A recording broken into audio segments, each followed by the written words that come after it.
Assalamualaikum warahmatullahi wabarakatuh para wargi Sadayana. Hari ini saya berada di kediaman Ibu Gita Nurlaila. Beliau selain sebagai Ibu Bupati juga salah satu caleg di DPR RI nomor urut 3. Nah, bagaimana nih aspirasi warga Ciamis ditangkap oleh Ibu Gita? Kita mau ngobrol-ngobrol ya tentang visi ke depan bagaimana nih di mata Ibu Gita. Assalamualaikum Ibu. Waalaikumsalam. Bu, ngobrol-ngobrol katanya mau nyalon ya? Iya. Iya. Bukan mau nyalon, saya Sudah. disuruh partai lah untuk Karena menjadi pernah partai, bacalek Bu, ya. ya, seperti itu. Nah, kira-kira apa Bun melihat Kabupaten Ciamis ini yang kepikiran sama Ibu nanti kalau pilih nih Bu? Ya, Assalamualaikum warahmatullahi wabarakatuh. Saya Ida Nurlaila Wiradinata sebagai bacalek DPR RI untuk Dapil 10 Jabar. Tentunya kami punya kewenangan ataupun punya apa yang harus dikomunikasikan dengan dapilnya adalah Ciamis, Kuningan, Banjar, dan Pangandaran. Iya Bu. Tentunya visi-visi kami, ya seandainya misalkan saya akhirnya bisa masuk ke Senayan, ya posisinya seperti itu, tentunya banyak sekali lah yang menjadi prioritas yang akan dilakukan oleh saya sendiri sebagai kali ini sebagai bacalek, ya melihat ada 4 kabupaten yang saya lihat. Ya, tentunya ada ada skala prioritas saya bilang. Nah, jadi masih ada porsi-porsi tertentu yang harus kita lakukan untuk di masing-masing kabupaten yang kami kunjungi ya saat itu sebagai dapil kami seperti itu. Nah, Ciamis yang terlihat oleh Ibu apa nih? Apa perempuannya, pemberdayaan perempuannya, ekonomi, pendidikan apa yang paling menonjol? Sebenarnya saya ini tidak hanya khusus untuk melihat Ciamis ya. Oh ya, 4 jadi ya. 4 kabupaten ini, tapi ada yang memang per kabupaten yang saya merupakan dapil kami akan saya ya sedikit ada spill sedikit ceritakan bahwa Ciamis itu sendiri merupakan sejarah ya untuk Pangandaran, karena kami lahir sebagai masyarakat Kabupaten Ciamis yang kebetulan karena ada pemekaran, kemudian dilakukan ada pemilihan kepala daerah dan akhirnya suami Pak Didi Winata terpilih menjadi bupati pertama di Kabupaten Pangandaran. Tentunya apapun yang dilakukan oleh Pak Bupati di sini kami belajar besar lah dari Kabupaten Ciamis ya seperti itu, dan tahu persis karena kami warga Ciamis awalnya. Saya juga tinggal di sana 12 tahun. Oh iya Bu, benar ya. Jadi tahu persis ya. Di sana ada 27 kecamatan kalau tidak salah, kemudian 296 desa. Ya tentunya kami sudah turun.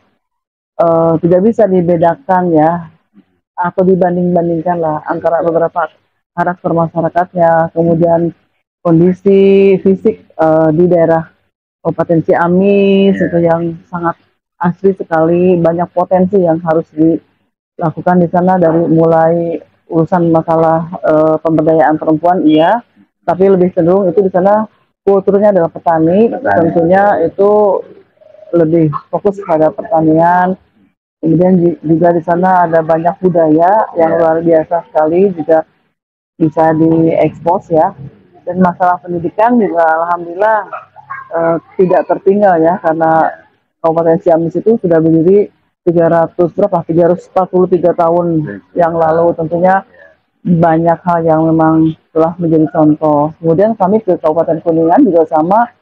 Di Kabupaten Kuningan daerahnya juga sama, itu adalah pertanian. Karena semua yang saya kunjungi itu lebih cenderung petani ya, yang hanya punya lagu hanya Pangandaran. Nanti ada yang lebih khusus ya. Di Kabupaten Kuningan juga sama, ada 32 kecamatan. Ya itu besar sekali, luas sekali, dan memang kultur masyarakat di sananya juga sama dengan Kabupaten Ciamis ya. Apa yang namanya itu ya, ramah gitu ya, sopan, terus kalem ya, karena memang kondisinya beda sekali dengan Kabupaten Pangandaran yang dekat sekali dengan yang namanya pantai. Beda anak pantai sama anak gunung, beda. Tapi pada prinsipnya semua yang dilakukan oleh masyarakat yang ada di 4 dapil itu sama-sama punya kekhasan, semuanya punya karakter juga, punya apa ya, sesuatu yang perlu potensinya itu diolah kembali. Tapi kami kembali lagi bahwa contoh di Kota Banjar hanya 4 kecamatan Pak. Nah itu kecil kecil ya, wilayahnya 4 kecamatan, tentu lebih lebih simpel lagi untuk mengurusnya tentunya. Tapi karakter masyarakatnya juga cukup ada banyak inovasinya luar biasa, sehingga reaksinya ya begitulah Kota Banjar seperti itu. Dan kemudian Kabupaten Pangandaran sendiri adalah ya salah satu spesial untuk mungkin Provinsi Jawa Barat karena merupakan ikon Jawa Barat. Kami memiliki 91 km panjang pantai, tentunya itu merupakan aset yang luar biasa yang bisa dijual karena kita Kabupaten Pangandaran punya yang lebih cenderung ke wisata, menjual wisata. Nah, di situ ada banyak hal yang kami lihat, potensi yang ada di sini banyak sekali ya, dari mulai perikanan, pertanian, kemudian pariwisata. Itu ada tiga titik yang perlu kita kembangkan. Saya hanya berencana ya, tentunya ya ke depan yang sebelumnya juga banyak hal yang anggota dewan yang telah terpilih ya untuk dapil 10 Jabar DPR RI juga banyak berbuat buat kami. Hanya mungkin bedanya karena saya perempuan, kemudian putra daerah asli, ya orang lembur lah. Kami ini adalah orang lembur, mencicing di lembur, jadi tahu persis bagaimana keadaan di wilayah atau di pedesaan seperti itu. Saya memiliki 15 jabatan di Kabupaten Pangandaran ini sebagai istri pendamping suami, dari mulai ketua PKK, ketua Dekranasda, ketua IKI, PMI, dan seluruh bunda-bunda. Ada Bunda Genre, Bunda Paul, Bunda Literasi, dan Bunda Forikan, terutama itu. Kemudian ada P2, TP2A, masalah tentang kekerasan pada perempuan dan pelecehan pada anak juga saya ketuai ya, posisinya di situ. Itu sangat ekstrim, tapi bagaimanapun ini adalah kabupaten baru ya. Sulit lah kalau jadi apa-apa Ibu Bupati aja lah yang jadi ketuanya ya. Saya maulah mengabdikan diri kepada Kabupaten Pangandaran dan sudah hampir 10 tahun Pak seperti ini. Saya berusaha untuk memberikan yang terbaik ya buat Kabupaten Pangandaran, dan alhamdulillah dengan dipimpin oleh Pak Bupati, Pak DJ Winata dan seluruh pejabat yang lainnya, Pak Sekda, Pak Wakil dan sebagainya.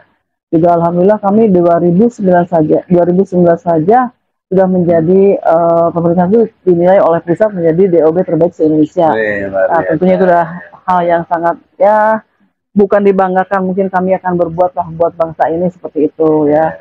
Kemudian saat ini untuk kesejahteraan masyarakat di sini infrastruktur sudah dilakukan 90% Pak. Kemudian kita sudah UHC, Universal Health Coverage.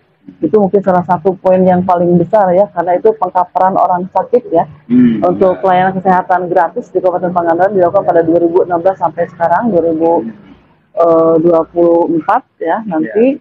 Kemudian juga kita juga alhamdulillah di dunia pendidikan digratiskan Pak, dari mulai SD sampai SLTA juga kita bantu untuk yang kuliah. Karena di sini ada Universitas Pajajaran ya yang jarak jauh gitu ya posisinya, tapi alhamdulillah juga diberikan perhatian oleh pemerintah daerah. Di sini juga ada kelas jauhnya, bentuk perhatian dari Pemda memberikan ya seluas tanah gitu ya untuk dibangun, dan banyak hal yang memang itu sangat menjadikan hal yang baik karena orang Pangandaran bisa kuliah di di universitas yang terbaik mungkin se-Asia ya, seperti itu, bergengsi lah. Artinya kualitas pendidikannya cukup bagus ya. Kami bisa menghayap ya warga Pangandaran seperti itu. Jadi kebijakan-kebijakan yang telah diberikan oleh Pak Bupati ya luar biasa sekali. Nah, saya akhirnya ditugaskan oleh partai untuk mewakili dapil 10 Jabar itu. Tentunya kami hanya berusaha sajalah untuk meraih suara untuk bisa bersuara nantinya ya di Senayan, melakukan hal yang sama dengan anggota dewan yang telah terpilih dan juga sama berbuat seperti itu. Ibu, ini pemilih milenial nih belum disapa nih sama Ibu. Gimana? Generasi milenial, pemilih pemula. Ibu ada nggak program buat milenial nih yang ada di Kuningan, Banjar, Ciamis, dan Pangandaran ya? Generasi Z ini mewakili gender nih. Gimana Bu? Sebenarnya itu sangat menarik sekali karena bagaimanapun kita pada tahun 2045 itu akan mengalami bonus demografi, di mana masa itu adalah kekuatan kita untuk menjadikan negara adikuasa karena pada tahun 45 itu kita akan mengalami lonjakan penduduk yang cukup banyak dan yang produktifnya itu lebih banyak. Nah, itu mungkin yang harus kita pahami. Nah, sekarang ini apa sih tujuan kami pada generasi muda? Saya saat ini yang saya lakukan karena saya juga sebagai Bunda Genre. Nah, itu benar. Posisinya saya selalu edukasi kepada anak-anak karena anak-anak yang tergabung dalam genre itu dia punya namanya itu juga genre ya, generasi yang berencana. Minimal dia akan menunda perkawinannya untuk di usia 21 dan 25, 21 untuk perempuan dan 25 untuk laki-laki. Tentunya hal ini tidak mudah ya karena banyak permasalahan yang karena pergaulan dan sebagainya, kadang-kadang banyak eksiden dan sebagainya. Yang harus kita pahami adalah menjadikan mereka itu satu, yang paling utama adalah satu, jangan sampai anak Indonesia banyak yang stuntingnya. Ya, terima kasih. Baik, para wargi, sampai di sini dulu bincang-bincang kita bersama Ibu Ida. Tentu masih ada lanjutan ya buat masyarakat di Kuningan, Kota Banjar, Ciamis, dan Pangandaran. Inilah sosok wakil rakyat yang akan nanti bersuara di Senayan. Jangan lupa pilih Ibu Ida. Caleg nomor berapa, Bu? Nomor 3. Ya, nomor 3. Wassalamualaikum warahmatullahi wabarakatuh.